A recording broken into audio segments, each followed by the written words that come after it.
Assalamu alaikum wa rahmatullahi wa barakatuh to some of you, and peace out to the rest of you. This is an addendum to the last one I did about the historical misconceptions of colorism. I want to give a shout out to Aissata Muhammad. Assalamu alaikum, sis. The thing is, she made me remember something I forgot in the last one. Aissata, I didn't realize that you were also Creole. It's good to meet other Muslims that are also Creole because that's the exact cultural experience that I've had.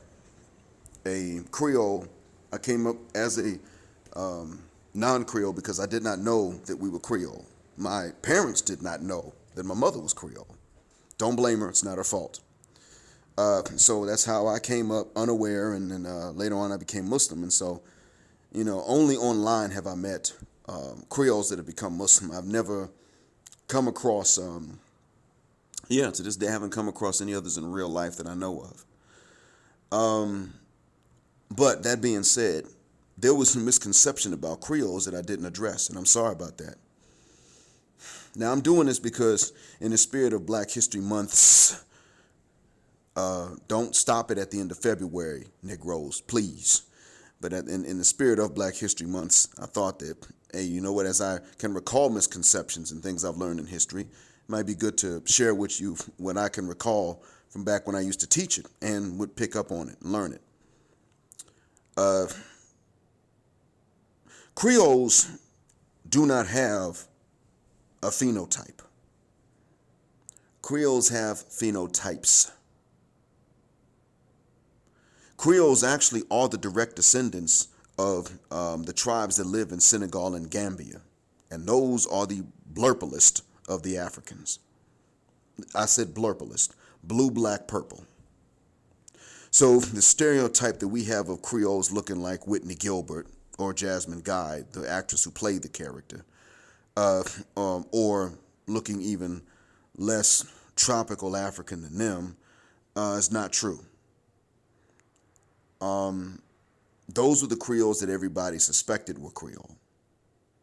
So, number one, the stereotyped phenotype of the Creole was not the only one, and also many people that fit that phenotype were not Creole.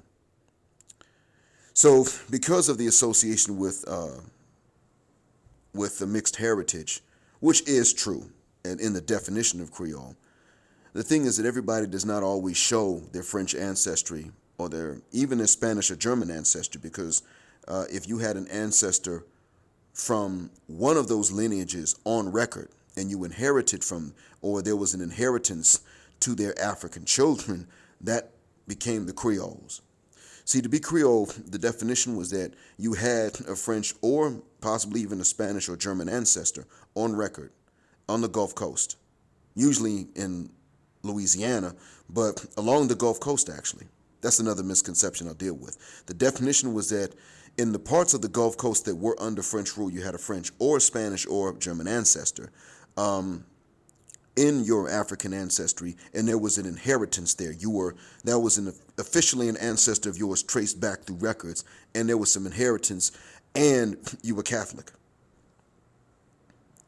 These were the definitions. You had to be black.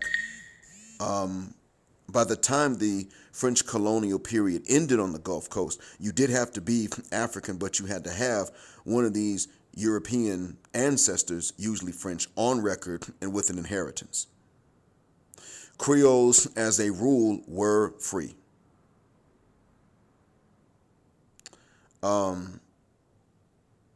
They could be the first generation that was free. They could be the fourth generation that was free. But that was the definition. Phenotype was as diverse as it would have otherwise been. Now, most of the Negroes on the Gulf Coast during the French colonial period were from Senegal and Gambia. That's the thing people don't understand. During the French colonial period, see, the French took Muslims from Senegal and Gambia. The Spaniards were the ones that were leery of doing this because they had already kicked out the Moors just months before Columbus made his voyage and months before Columbus landed in the Americas. Well, about 35 years after Columbus got into the Americas, 33 to 35 years after he reached the islands for the first trip, the Spaniards themselves had taken some Wolof Muslims into Hispaniola, which is now Haiti and the Dominican Republic. That was the first slave revolt in the Americas. They teamed up, these Muslim Wolof teamed up with the Taino Indians and started the rebellion. And people want to say, well, Islam is just as pacifying and sell out a religion as Christianity. Well, no, actually it's not. The first revolt in the Americas was because of the Muslims. They started and they teamed up with the Tainos. They pretty much said, this is oppression, it's wrong, and we're also going to team up with the other ones who are being oppressed, and we're going to free all of us or die trying. And that is actually the definition of a jihad. That's what Muslims were generally supposed to be doing. The reason why we African American Muslims take issue with the Arab Muslims and the Pakistani Muslims and the other semi-mulatto, tragic desert mulattoes that live next to them is because they forgot that you don't side with the oppressor, you side with the oppressed in the matter of that oppression. That's why we look at them like they're not real. They look at us like we're not real because they think we're all new. They think everybody black just became Muslim. And because they're used to their particular culture being followed and taken for granted as being Islamic, we're looking at them and like, no, see, for one, you already prefer the oppressor over the oppressed. You can't be serious. That's another story. But the Wolof and the Bambara and the Mandinka, these were the ancestors of the Creoles. They were the ancestors of black folks that lived in that Gulf Coast area during the French colonization anyway.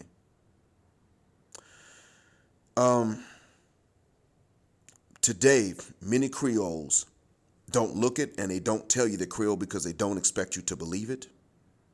And many people who are not Creole in their ancestry were taken in as though they were Creole and may even think that they are and will identify as such because they don't know that they're not. You can go into New Orleans today and there are a few Creole families. You can go into Mobile, Alabama today and there are several of them. I could give you the family names of all of them. Not all, but the family names of the ones I've had a chance to meet. Some of them are related to each other. Many Juzangs, LeMays, and Treniers in Mobile have married each other to the point that they're pretty much now the same family. Different surnames, but they're pretty much the same family at this point. Chastains, Myers, Juzangs, Labatts, Darrensburgs, Dumas.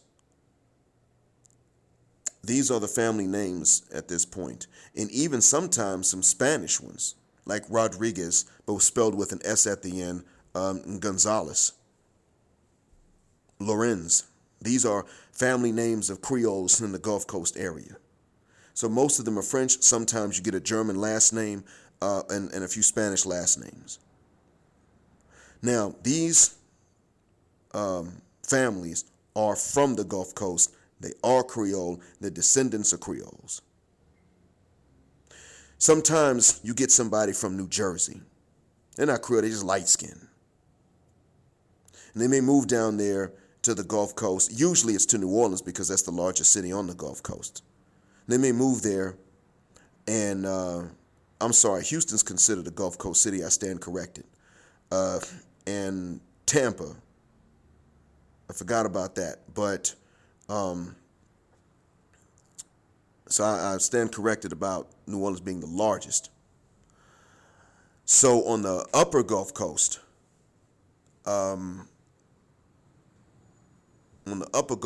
Houston is the largest, and New Orleans is the second largest. But New Orleans is considered to be one of the capitals of Creole life. The other one, I think, is Lafayette, Louisiana, if I'm not mistaken. Mobile is actually a tertiary capital of it. People are not aware. But that's actually where Mardi Gras got started. And Mobile and New Orleans Creoles were not the exact same. And there were some cultural differences in terms of diet for the most part. But they were both Catholic. Now, the thing is, you get people, some black folks sometimes that move from somewhere else and they're just light skinned. And if they succeed enough and they make enough Creole friends, the Creoles may actually forget that this one is not Creole, and then they take them in and they become part of the same social circles. There is a man from Bermuda, and his wife, I believe, is from New Jersey. And so they have become such close friends with people that live in the city in the city to which they moved. I'm not going to say which one it is. That they have people don't know that they're not Creole. They forget, I should say, and so they're not barred from anything Creoles do with each other. They're not barred from it at all. They're not excluded from anything because they're not from there. People really don't. They forget that they're from somewhere else. This is the case with a few others as well. And the phenotype can play a part in people forgetting that you're not Creole. So a lot of people who you think look Creole are not, and they may not know it. And a lot of people who are, most people who are Creole actually don't necessarily look mixed, if you want to call it that. And so they don't tell you that they're Creole because they expect you to not believe it. They would only tell a spouse or their child. They may not even tell a spouse. Most Creoles look like every other African American. And so they don't tell you the Creole. They think you will, they expect you to disbelieve them. But most of them actually resemble a little bit more so the Senegalese and the Gambian Africans from which they came. The last name Senegal still exists in, I believe it's in Louisiana at this point. It's spelled with two I's instead of with two E's. But Senegal is a last name. It's a family name for African Americans at this point. And the Creoles had a flag. This is also not really known, but there was some sort of council of elders in Lafayette that came up with a flag for the Creoles. Now, at this point, it's some rainbow. And it's darn near, that's very innocuous and disgusting. But in actuality, it used to be four flags in one. It was the old Spanish and the old French flags diagonally from each other, and the flags of Senegal and Mali directly, they were diagonal across from each other, with a little space in between these four forming a cross, a little white space forming a cross. And the elders did not explain to the youngsters that the flags that were not the old French and Spanish flags were actually the flags of two African nations from which we descended, both of them Muslim, and the white space in between these four flags forming a cross was supposed to represent the new Christianity that had replaced the Islam. They didn't explain this to the youngsters. I think the youngsters began to catch on because a Creole who, like me, found out that he was Creole, put up a website, explained it. And see, Creoles were expected to not be into things that were very Pan-African and pro-black. They were, but they were not expected to. There was a case of a lady from Louisiana. Now, she did not tell anyone she was Creole, but the people that knew her up in Philadelphia began to notice something. She never showed her hair. And she was hard on white folks. And it was suspected that either she was Muslim and hiding it, but then she was willing to marry men that were not Muslim. And so the other suspicion became that because her hair was straight, she didn't show her hair. She didn't let anybody see it so that they would not know that her hair was straight. In actuality, many Creoles and many people thought to be Creole were quite pro-black and quite militant. And they were very untrusting of Caucasians. And it was not considered okay to, it was not okay to marry, in many of these families, marrying somebody that was white was not okay. There were differing attitudes among differing elders in these families about marrying someone that was black and was not Creole, marrying someone that was dark-skinned, Creole or not. These attitudes differed amongst the elders. But people don't understand that in actuality, Creoles were not necessarily promoting of marrying white. Many families did not want that because they had their own culture and their own diet. They had their own version of French. And if you were going to marry white and your grandkids could pass, then the Creole culture would actually disappear. And they wouldn't know that they had Creole ancestors. And they would lose their connection with the black family. And so the family would shrink, not because the people died in the family, but because they simply became unknown as being part of the family. There was a case of and I'm not going to say the name of this family, but there was a case of a Creole family not from New Orleans that for a long time did not have any family reunions. The women that remained in that hometown began to track down the descendants of relatives who just vanished, which was typically expected to mean that they just passed as white, moved somewhere else and passed themselves off as white to live an easier life. These elders in this family in the home city they tracked down these folks, tracked down their descendants.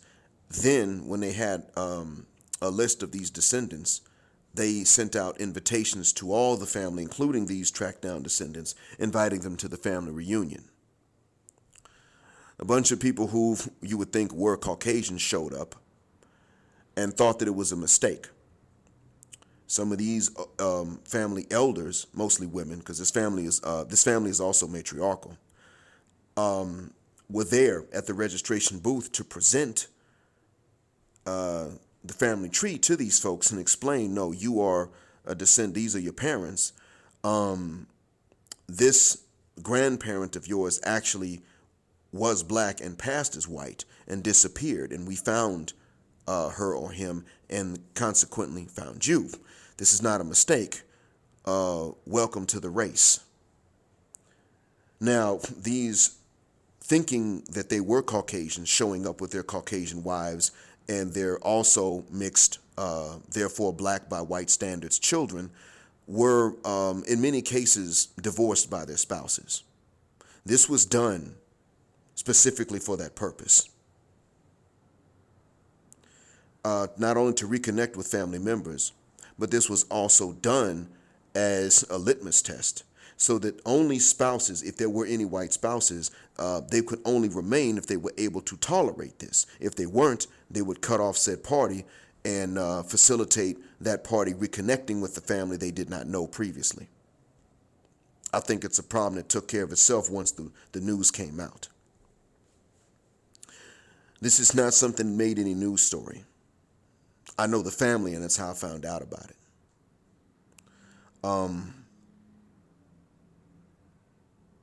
This being said, unfortunately, nowadays there are just certain stereotypes and certain misconceptions that a lot of our people just take for granted. And the reason I'm going ahead and talking about what are misconceptions is not necessarily because it's going to benefit me. I live so far away now. It's not going to do me any good or any harm. But what it will do is it will clear up a lot of ignorance, because right now on social media, we black folks are talking. And many of us don't really have our facts together, and we're talking. And we go on these rants and these tirades where we forget about punctuation and spelling and even grammar at times, and don't know how to spell the difference between homophones like there, and there, or our and our. Sometimes even R. Our people. A-R-E. Dumb nigga, you can't our people. You mean our people? And it's not spelled with H either. Going off on these tirades and showing their literacy, and then quoting misconceptions as a basis for decisions about the future. Getting all this stuff wrong. And we need to cut this mess out. Because one thing that even an SYSBM man is not interested in, or an IBMOR man is not interested in, is starting anything new on the basis of misconceptions with ignorant ass niggas that can't spell and will not read to learn. Male or female. We don't need them. And when you just don't know something, you simply don't know. And that's okay. But it's better to know that you don't know and that you merely heard, as opposed to thinking that because you heard, you now know. And there's a saying in Sudan, and we black folks know this saying even though we don't say it exactly the same. The saying goes, this one doesn't know, but he knows he does not know. You can teach him. This one knows. He is aware that he knows. You can learn from him. But that one does not know, and he thinks he knows, and there's nothing you can do to help him. That's how the saying goes in Sudan. They usually apply that. The Sudanese usually apply this proverb of theirs to the Bedouin Gulf Arabs when they come in and they work as educators, and these Bedouin Gulf Arabs already think they know everything and they're so smart. That's what they say largely about them. And I say it to them in English, and they're like, where'd you learn that from? Sometimes I just tell them, well, I stay in touch with my inner Zulu, even though the Zulu live completely, so far away from Sudan. Or I might say I stay in touch with my inner Fulani or my inner Mandingo, and they get that. They know about the Fulani anyway. I got to stay in touch with my inner Hausa. They know about the Hausa. So, that's how important it is that we learn these things, and that's why I'm going to be recording some more on facts and things that we may have misconceived previously for the months. And I say that with an S, because this does not stop until summer's over. I hope that what I've said is a benefit. Blackest man on social media signing black out. Assalamu alaikum.